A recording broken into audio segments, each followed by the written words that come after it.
We've got a lot of breaking news to go over, but the main message I want you to get today is that justice is coming.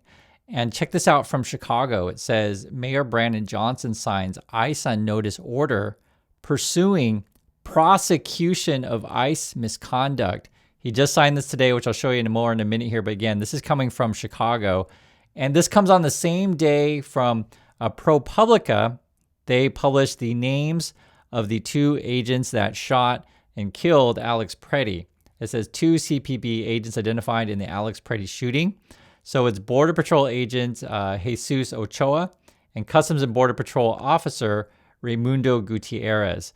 And for all of these kind of things that the Trump people are up to, there's going to be a paper trail. There's going to be evidence, and justice is coming. We also have this today. This is the Epstein stuff. It says images of Lord Mandelson in his underwear have been released as part of the latest tranche of Epstein files. Okay, this just came out yesterday. And then today, breaking news just a few minutes ago. Listen to this. Lord Mandelson has resigned his membership from the Labour Party. That coming into us now. There is no further lines on that. Lord Mandelson said he's resigned from his membership. He doesn't wish to cause further embarrassment over his links to Jeffrey Epstein. So you got this dude resigning. You've got names of the two shooters of Alex Preddy. You've also got a new order to prosecute ICE in Chicago. I'm telling you guys, justice is coming. The ICE on notice executive order is a step towards justice. This executive order will make Chicago the first city in the country to set the groundwork to prosecute ICE and Border Patrol agents for criminal misconduct. Because we need to send a clear message. If the federal government will not hold these rogue actors accountable, then Chicago will do everything in our power to bring these agents to justice. As part of this order, our police department will document ICE and Border Patrol activity and attempt to identify officers on the scene. This evidence will then be preserved and, at the direction of my office, will be referred to the state's attorney's office for potential prosecution. The Trump administration has made it clear that they intend to return to our city in force in the coming spring. This order is a step towards making sure that Chicago is prepared. We will continue to learn from and work with other cities across the country as we all confront this moment. As Dr. King predicted more than 60 years ago, Chicago can serve as a model of nonviolent resistance that has the power to arouse the conscience of the nation. And so today, we see a full manifestation of the consciousness of our nation coming to life by way of the greatest city in the world, the city of Chicago. All right, I see that and I was like, how can I move to Chicago, right? It's important to see this stuff, guys, and I just want you to know, I know when you look at the Trump crap all day, you're just like, who are these whacked out, MAGA people? But not everyone is like that. And you can see Chicago is standing up for their neighbors. They're just like, if ICE you come here, we're going to use the police to identify you, document these things, and preserve the records on this stuff. Justice is coming. And this is the kind of stuff that ICE pulls. Check this out. Look at this. Look at these. Where's your guys' warrant? Stay back. Where's your guys' warrant? Stay back. No, where's your warrant? Stay back. Where's the warrant? Stand right there. Where's the warrant? I don't need one. Yes, you do. Where's the warrant? You guys do this? Back. I need you to wrap that up. For what? Stay back. Stop getting closer to me. Stay back there. I'm back. I'm back. I ain't gonna do to you. I'm back. You guys have to leave. My lawyer is coming. Good. You guys want to get sued? Are you done? What's your badge Stay number? back. No, I want to get you guys. I want. All right. This kill you inside your stuff. Yes, you guys aren't supposed to be back here. Stand back here. You can record, but I'm already back here. You guys haven't shown me. You guys haven't identified yourself. I don't know who the you guys are. Who the what is that? What the is that?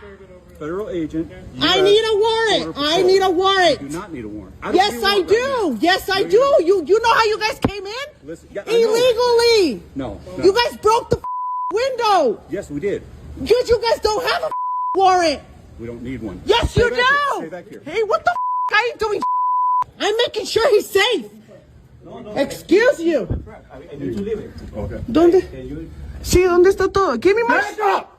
Don't yell at me. Don't bump into me. Back up. I'm already here. He's trying to give me something. You know this whole building has cameras, right? That's great.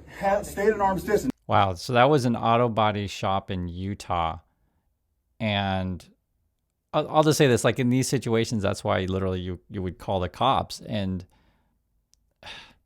they're breaking into windows of these businesses with no warrant, and they're saying they don't need one. This whole thing is nuts. And then what I am showing you guys, like we're in a whole other world now to where, you know, ProPublica or various people are doing their part to identify what's going on here. This is just people posting on social media. 2 federal immigration agents who fired on Minneapolis protester Alex Preddy identified, right? So they're posting names, Jesus Ochoa and Raimundo Gutierrez, or, you know, more people are posting the particular part of the article. I'm just saying the way the social media works, like we can all see what's happening, right? That's why people are sharing it. Like you can't suppress this kind of information forever. More, you know, we've got a picture now. I guess that's Jesus Ochoa there. You're going to get all sorts of stuff coming out. This is Mayor of Chicago, again, Brandon Johnson talking about it. People coming together. Listen to this. Chicago stands with Minneapolis. We stand with this country to defend the honor of working people, black people, brown people, white people, Asians. We are coming together as one to defend our humanity. Let them hear you, Chicago. I want you to know, though, that, again, just always know that you're not alone. And other people can see it, too, that having different types of people is our strength. Diversity is our strength. It's not a weakness. That's how the Trumpy MAGA people, they want everyone to look to be in the same color and that kind of stuff. It's just ludicrous. They're just living like in a world 100 years ago. That's essentially what Trump wants to roll the clock back. But not everyone's going to go for that. And the Republicans, they're living in La La Land. I guess they still think they're going to win. I'm very bullish on the midterms. I'm convinced, Shannon, that we're going to win. We have an extraordinary record to run on. We're raising more money than Democrats right now. I personally raised $82 million as an all-time record for a speaker last year. And when you combine that with the Congressional Leadership Fund, which is the Speaker's endorsed super PAC, I raised $218 million. The NRCC has better numbers. The RNC has better numbers. We're going to have a war chest to run on and a great record and extraordinary candidates to put out there on the field.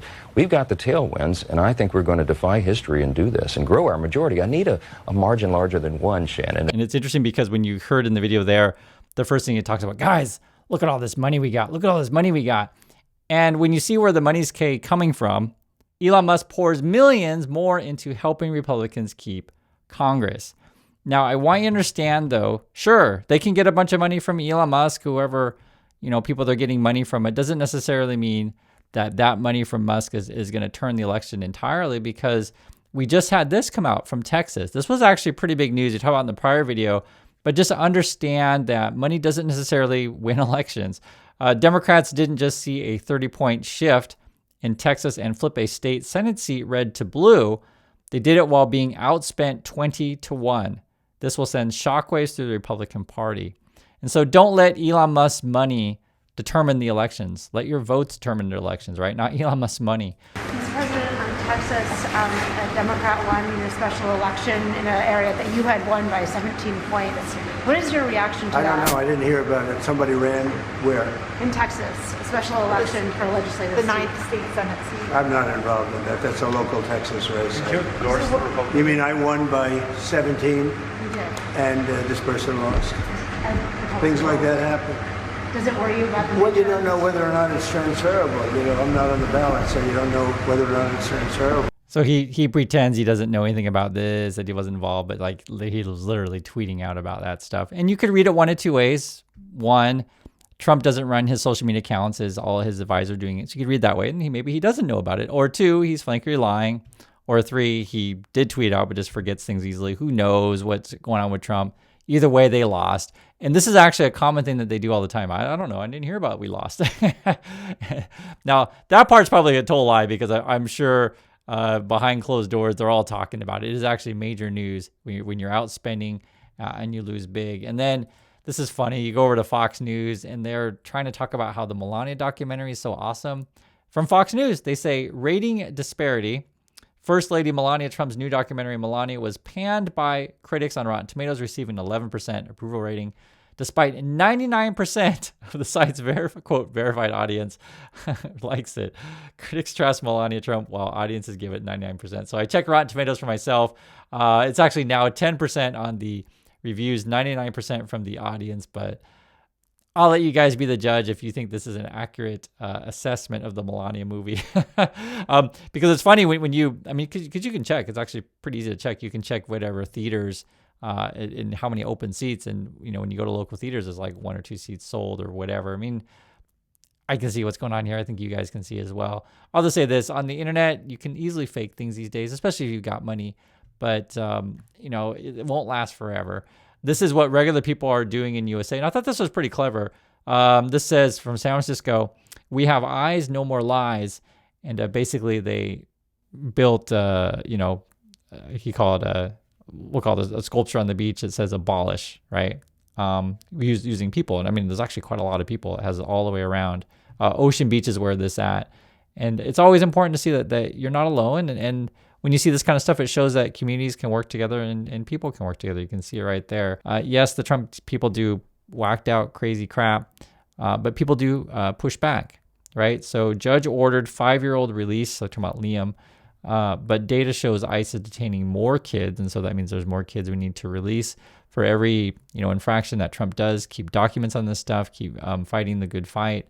And this is what is happening today. So it says yesterday, 5-year-old Liam and his dad Adrian were released from Dilley Detention Center. So I think they were in Minnesota, and then they flew them to Texas. So this is like a Texas representative. I picked them up last night and escorted them back to Minnesota this morning. Liam is now home with his hat and his backpack. Thank you to everyone who demanded freedom for Liam, who we won't stop until all the children and families are home.